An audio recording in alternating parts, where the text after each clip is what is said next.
नमस्कार दोस्तों, बात उस समय की है जब राजा महाराजाओं का दौर था। एक राज्य का राजा अपने सुख से पहले प्रजा के सुख का ध्यान रखता था। घर घर चौकसी करते हुए राजा प्रजा के दुख संताप की पड़ताल करता, अपने वश रहते हाथों हाथ दुख का निवारण कर देता। एक दिन वह राजा अपना भेष बदलकर खेतों की तरफ निकल पड़ा। अपने साथ उसने कोई सेवक न लिया। उस राजा की एक और खासियत ये थी कि वह पहेलियों में सवाल करता। अगर कोई उसके सवाल का संतुष्टिपूर्ण उत्तर दे दे तो राजा बड़ा प्रसन्न होता और उसे इनाम देता। घूमता घूमता राजा एक खेत के पास से गुजरा तो उसे एक बड़ी उम्र का आदमी हल चलाते हुए दिखाई दिया, जो जाट था।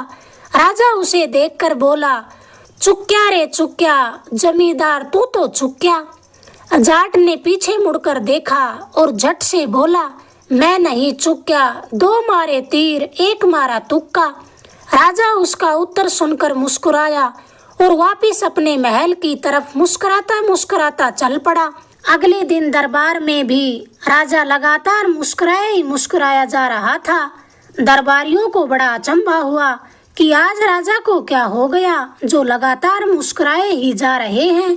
दीवान ने हिम्मत करके राजा से पूछा, महाराज कृपया हमें बताएं कि आप इतने क्यों मुस्कुरा रहे हैं। राजा ने मुस्कुराते मुस्कुराते उत्तर दिया कि मेरे मन में एक पहेली है, अगर कोई भी उसका सही अर्थ बताए तो ही मैं राज्य के अगले कामकाज में हाथ डालूं। दीवान भी तुरंत समझ गया, कल से ही राजा मुस्कुरा रहे हैं तो जरूर कल ही कुछ बात हुई होगी। दीवान ने राजा से पहेली पूछी तो राजा ने बता दिया कि मैंने किसी बूढ़े आदमी से कहा, चुक्या रे चुक्या, जमींदार तू तो चुक्या।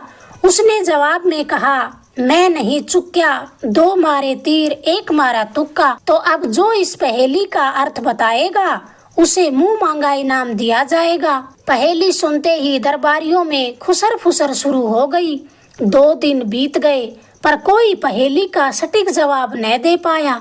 दीवान ने राज्य के बुद्धिमान लोगों के पास भी दौड़ लगाई, मगर वहीं ढाक के 3 पात। अंत में दीवान ने महल के मुख्य द्वार के पहरेदार से पूछा कि 2 दिन पहले राजा भेष बदलकर किस तरफ गया था। पहरेदार ने दीवान को उस दिशा का नाम बता दिया। दीवान ने तो तुरंत सोने की मोहरों से एक बोरा भरा और खेतों की तरफ चल पड़ा। खेतों में हल चलाते कई किसान जमींदारों के सामने दीवान ने वह पहेली बोली, मगर उन्हें कुछ समझ न आया। अब दीवान उसी जाट के खेत के पास आया और हल चलाते जाट से वही पहेली दोहराई। जाट ने कहा, हाँ 2 दिन पहले एक आदमी ने भी मुझसे यही कहा था। दीवान ने कहा, तो उसका मतलब भी बता दो। जाट बोला, चुक्या रे चुक्या, जमींदार तू तो चुक्या। इसका मतलब है, अरे जमींदार तुझसे तो बड़ी भूल हो गई, जिंदगी में तुझसे बड़ी चूक हो गई। अगर समय रहते विवाह कर लेता तो तेरे जवान बेटे खेतों में हल चला रहे होते और तू आराम से बैठा होता। दीवान फिर बोला, अच्छा तो तुमने जो उसका जवाब दिया उसका भी तो अर्थ बताओ। मगर अब जाट साफ मुकर गया, कहने लगा, अब तो उसका अर्थ मेरे दिमाग से उतर गया। तब की बात और थी, अब की बात और है। जाट भी समझ गया कि ये शायद उसी आदमी ने पहेली का अर्थ पूछने को भेजे होंगे।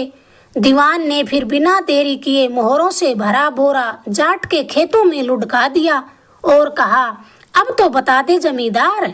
जाट कहने लगा, मैंने कहा था मैं नहीं चुक्या, 2 मारे तीर एक मारा तुक्का।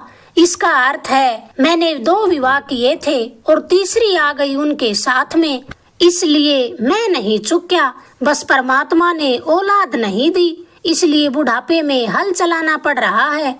दीवान तो पहेली का उत्तर सुनकर सीधा राज दरबार में पहुंचा और राजा को उस पहेली का अर्थ बता दिया। राजा फिर मुस्कुराया कि उसने जो सोचा था जमींदार ने भी वही उत्तर दिया। अब तो राजा उस जाट से फिर सवाल करने को उतावला हो गया। अगले रोज राजा फिर भेष बदलकर जाट के पास उसके खेतों में जा पहुंचा और बोला, चुक्या रे चुक्या, जमींदार तू तो चुक्या। जाट बोला, मैं नहीं चूक्या, 2 भरी है टोकनी और 1 भरा है पीपा।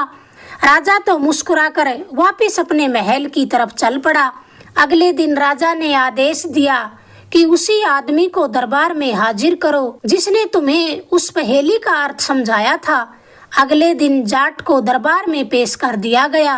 राजा ने पूछा, अब तुम बताओ, 2 भरी है टोकनी और 1 भरा है पीपा, इसका क्या मतलब है? जाट कहने लगा, पहले वाली पहेली का अर्थ पूछने के लिए मेरे पास कुछ आदमी आए तो मैंने उन्हें पूरी बात न बताई। फिर उन्होंने मुझे सोने की इतनी मोहरें दी कि 2 भरी है टोकनी और 1 भरा है पीपा, इसलिए मैं कल भी नहीं चूक्या। इतना धन मिलने पर काम इसलिए करता हूँ कि खाली बैठकर खाना मेरे लिए हराम के बराबर है। उसके बाद राजा ने जाट को सारी बात बताई कि पहली बार भी मैंने ही तुमसे पहेली कही थी। उसके बाद राजा ने खड़े होकर कहा, अब तुम्हें खेतों में काम करने की बिल्कुल जरूरत नहीं है। राज दरबार में बैठो और इसी तरह की पहेलियों के उत्तर दो, तुम्हें किसी तरह की कोई कमी न रहेगी। जाट हाथ जोड़कर कहने लगा, नहीं महाराज, मेरे ठस दिमाग में मेहनत के अलावा कोई दूसरी बात नहीं जमती, चाहे उसका फल मुझे मिले या न मिले। हाथ पांव चलाए बिना मेरा शरीर टूटने लगता है। राजा ने कहा, जब से मैंने राजकाज की बागडोर संभाली है तब से ऐसे ही आदमी की तलाश में भटक रहा हूँ।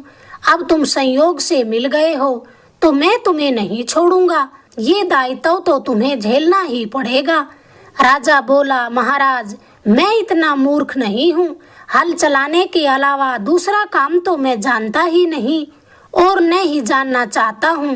राजा ने खड़े होकर कहा, इतना बड़ा पद जो आदमी फटे कपड़ों की तरह ठुकरा दे वही तो इस कुर्सी पर बैठने का हकदार है। जाट की राजा ने एक न चलने दी और अपने सिंहासन के बराबर वाली कुर्सी पर उसको बैठा दिया। अगर आपको ये किस्सा पसंद आया प्लीज चैनल को लाइक करें, शेयर करें, सब्सक्राइब करें। धन्यवाद दोस्तों।